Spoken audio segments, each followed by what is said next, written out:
الجلوس على المنبر عند التعظيم، آذان کے وقت ممبر پہ بیٹھنا. حدثنا يحيى بن بكير قال حدثنا الليث عن عقيل عن ابن شهاب أن السائب بن يزيد أخبره أن التأذين الثاني يوم الجمعة أمر به عثمان بن عفان حين كسر أهل المسجد وكان التأذين يوم الجمعة حين يجلس الإمام.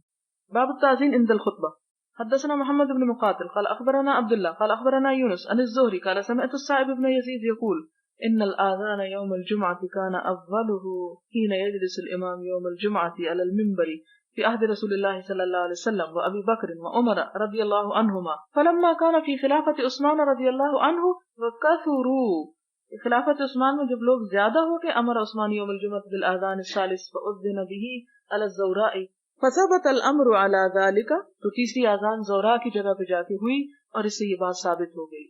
یعنی اگر ایک مسجد میں ایک اذان ہو رہی دوسری میں دوسری ہوگی، وہ پرلی آبادی میں ایک تیسری ہو گئی، تو اس سے جمعے پہ فرق نہیں پڑتا. کیونکہ اصل بات یہ ذہن میں آ رہی ہے نا کہ جمعہ ایک مسجد میں اکٹھے ہو کے پڑھنا چاہیے، لیکن اذان دور دور تک دی جا سکتی تاکہ میکسیمم لوگوں کو جمعے کا وقت پتہ چل جائے.